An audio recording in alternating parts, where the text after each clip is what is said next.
spoilerios about spoilerios. Let's roll. Hello, I'm Sean Baker, and welcome to another edition of Evolution of the Arm. I can barely keep from smiling. It's Monday night. I just finished my second watch of episode 16. For those of us, I think many of us were worried, like, there's all these new plot threads and new characters, and how is he going to wrap all this stuff up? And I think there were a lot of naysayers online, a lot of people that were like, the only people that like this new season are apologists, and blah, blah, blah. And, I mean, this just laid waste to all of that. Lynch and Frost are just systematically lifting our spirits, solving things. Still not too much, still giving us more questions. And like I said before, I think we all know not everything is going to be neatly wrapped up in a bow, and we don't want it to be. I want to be thinking about this for the next 25 years. I want to be able to do other episodes of this. There's just so much. So let's go into the episode. It was, wow. It was just joyous. We start with that headlights on the dark road shot again. We keep seeing, and it's Bad Coop and Richard. They go to the coordinates, get out of the car. I mean, this is like a monster truck too, and he actually uses the floodlights, so I thought that was pretty cool. There's this giant rock. They go walking towards it. Bad Cooper tells Richard, "Do you understand the place?" And Richard says, "The place? Yeah." Clearly they're not on the same level. And in the distance, we see Jerry Horn come out. Now, so these two things, there's a lot of questions from this scene that I take away. So, one of the things is Coop says 3 people gave me coordinates, 2 of them match. So, the 3 people are obviously Jeffries, Ray, and Diane. Jeffries and Ray gave him the coordinates that led him there. It was a trap. Now, what exactly this is that kills Richard, I don't know. Is this a portal that's not in conjunction properly? You know, they say in the original series, you know, Winter Morals is Jupiter and Saturn are in conjunction. The 4-H Club, as Andy, you know, hypothesizes. I don't know if that's it or if it's something else, but, you know, there's this great moment where Bad Coop sends Richard up there, and Richard's like, "I'm on it," and then just fries and explodes. Jerry witnesses this out of the wrong end of the binoculars, blames the binoculars, bad binoculars. And then Bad Coop is basically like, "See you later, son." So right there, we get our answer. It's Richard was the product of Bad Coop and Audrey. Now, whether or not Audrey was unconscious when this happened and it was an assault, or who knows? We may find out, we may not. But what this tells me, too, is Cooper, but he's not an idiot. He suspects these are the wrong coordinates and it's a trap.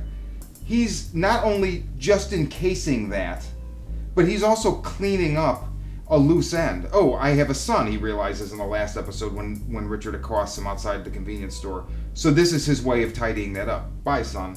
I thought that was cool. You know, because it seems like Richard's end is a little bit lackluster, but really it's not. And it's fitting for such a douchebag. So there you go. And when you take this, you know, the easiest answer, there was always the temptation, ever since Doc Hayward mentioned that Cooper was seen leaving the intensive care ward the night of, you know, the second season finale, there was that idea that, oh, Cooper, you know, raped an unconscious Audrey or whatever, and that was how Richard was born. And then it seemed like, well, maybe that's too easy. But going with this shortest distance between 2 points as a straight line, I also want to apply that to Jerry Horn, and I don't think Jerry Horn's foot is possessed. I think that he's just really, really high. Another question here, though, based on that is, so are both sets of coordinates in or around Twin Peaks?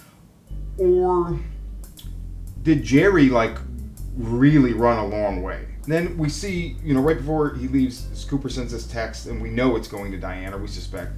So we go to Vegas and we get Chantel and Hutch, and they're digging in, waiting outside of Dougie's place. And, you know, this is their next hit, right? They killed Duncan Todd and Roger in the last episode. Now this is the second hit. Then this reaffirms the idea that Cooper knew Dougie was there. So Dougie, you know, was manufactured by Bad Cooper, and Diane was used to get access, I guess, to her sister, Janie E., and put, you know, the manufactured Cooper, Dougie, in a place where he could keep tabs on him. And they dig in, and Headley and Wilson show up with their local FBI, and Headley's just a dick. I mean, this guy's unbelievable. And nice suit.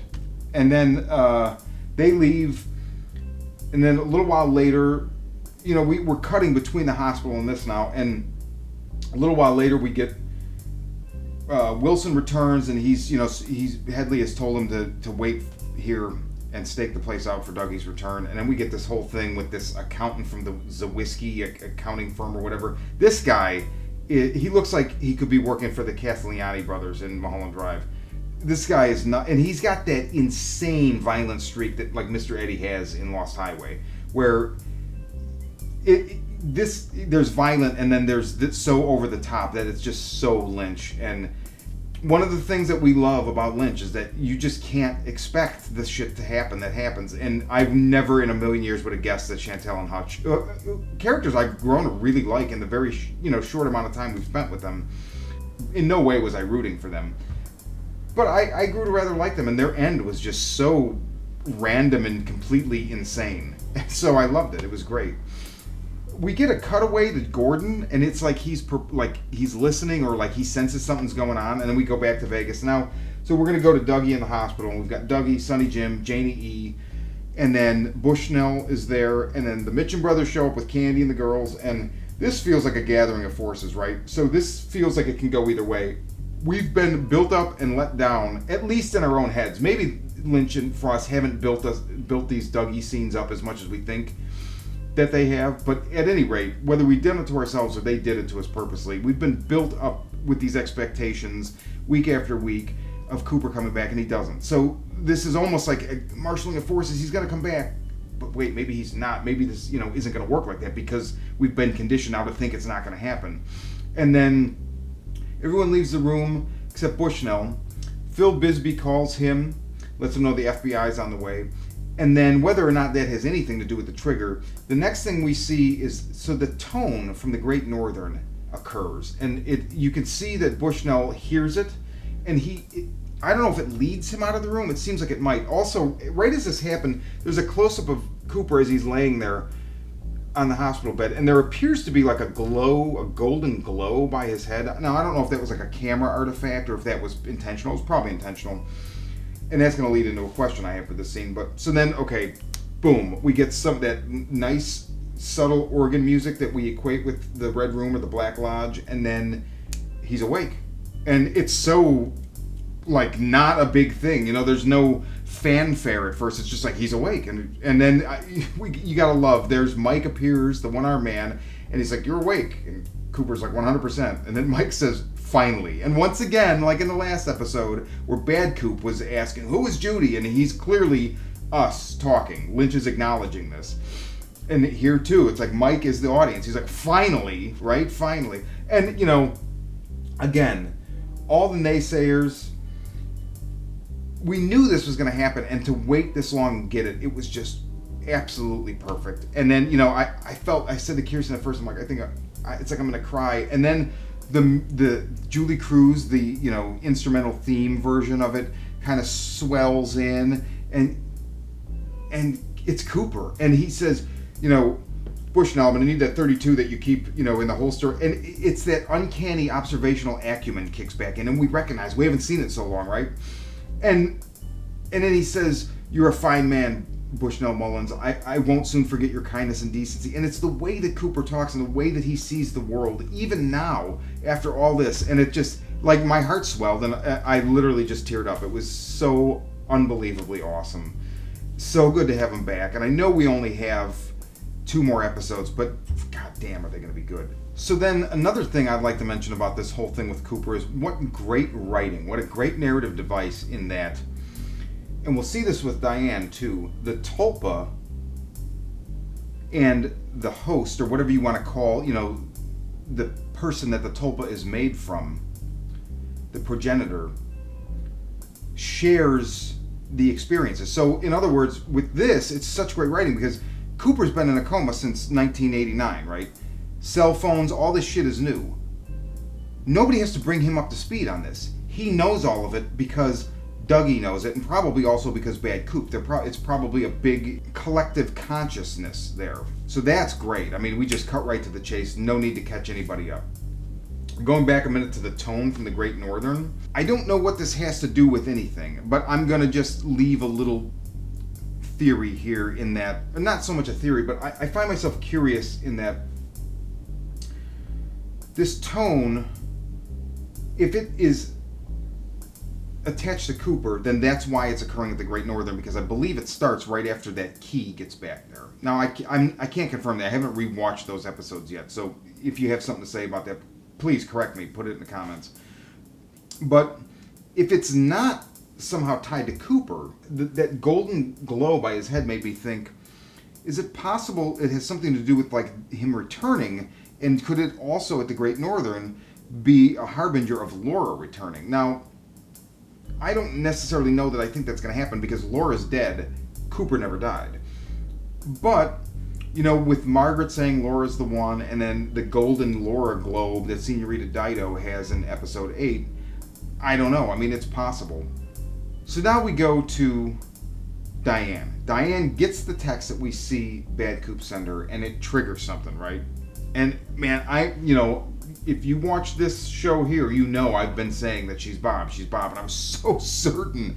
I'm like, I'm waiting for that flash on her face, man. And there's like a moment, she goes up in the elevator, we see she's got a gun in her purse, and something's, she says, oh, Coop, and I remember, she goes up in the elevator, and it seems like she's both like longing for him, and then like malevolent, and there's like a range of things going on here, so we're not sure. She's walking through the hallway. That Muddy Magnolia's American Woman song kicks back on, the remix that Lynch did where it's super slow. We saw this in the first episode, the first time we met Bad Coop. Great to hear it again. And then I'm thinking like, oh, this is definitely, so this is drawing a direct link between her and that scene and Bad Coop, right? And then she's walking, she passes through darkness, and her face dips into black, and I'm thinking, here's going to be Bob, and then it doesn't happen.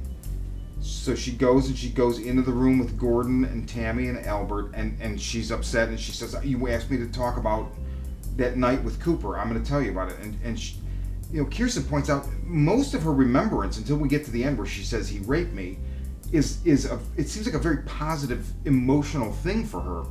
She talks about seeing him again, and it was 3 or 4 years after she lost contact with him. And then it turns, and she says, he kissed me. It only happened one other time, but as soon as his lips met mine, something went wrong. I was afraid he saw my fear, and then he raped me. He smiled, and then he raped me. And then after it was done, he took me to this old gas station, the convenience store. So is that where the tulpa was manufactured? Then the other thing I thought, though, is, okay, so there's some talk online right now about, okay, who's the real Diane? Where is she? Is NATO? Because it looks like it could almost be, an anagram for Diane. I don't buy that, because the first time we see NATO, it's in that mauve zone, and she doesn't recognize Cooper, or at least not in the way Diane would. And she also, the whole thing about my mother's coming, it's not Diane. And I start thinking, like, so where's the real Diane? And then I start thinking, wait a minute. When did Diane start working for the feds? Was it after Pittsburgh? Because, in the Leland death scene, and he goes in his thing, he says, I have this thing for knives, like that thing that happened to you that time in Pittsburgh, Cooper. So Bob is somehow aware, whether it was just because of the pain and suffering and fear of Cooper at that moment he was drawn to it, or he was directly involved, which I'm thinking is possible. If Diane started after that, she could have been manufactured long before this. She could have been a tulpa the whole time. Diane, she pulls the gun, Albert and Tammy are ready, they cap her. Gordon, the whole time, just seems like he's not really... He's watching this intently, and the only thing he comes away with it is like, sheriff's station? Because Diane says, I gave him the coordinates. I'm in the sheriff's station. We don't know what this means yet. I'm not even going to speculate. But I will say, it's the only thing Gordon mentions, because I think Gordon is familiar with everything else she says. I think he understands that she wasn't real, or she was in some way in, cahoots with the dark forces. He's not surprised about there being the two Coopers. So we go to the Roadhouse. Eddie Vedder's the guest. I've been kind of waiting for that. Love his voice. I'm not so much for the acoustic guitar and one-man, thing, but it was great performance.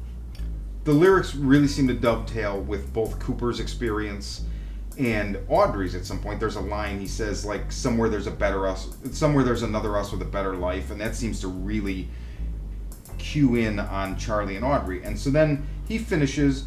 Audrey and Charlie are sitting at the bar, and then the MC, ladies and gentlemen, Audrey's dance, and everybody in the Roadhouse parts to the side, and she goes out and dances. And at this point, it's very clear that this is not the real world.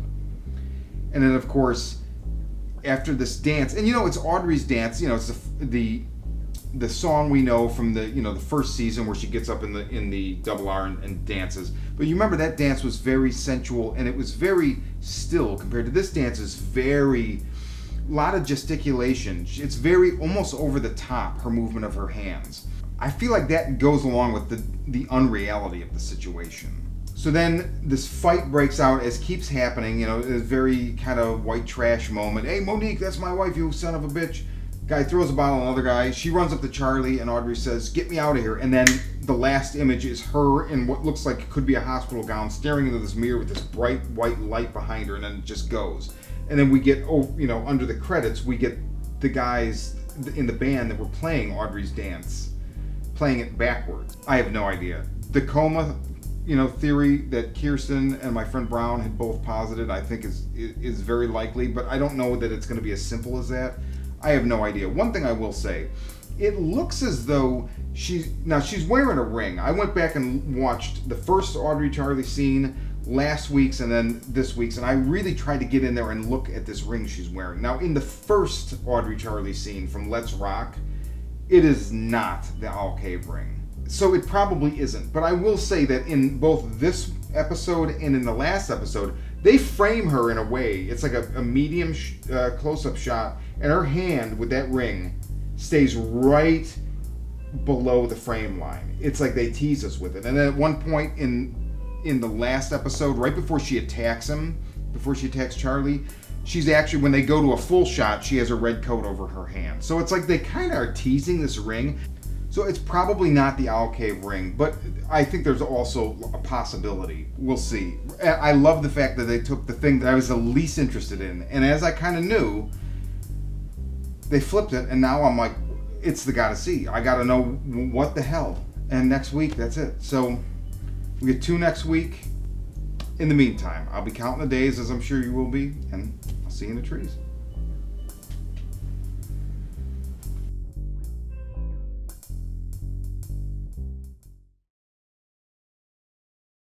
Who I love even more after this episode.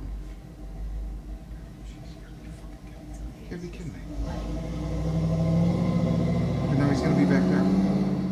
It's fucking unbelievable. So I fucking live apparently in like the R&B corridor of San Pedro.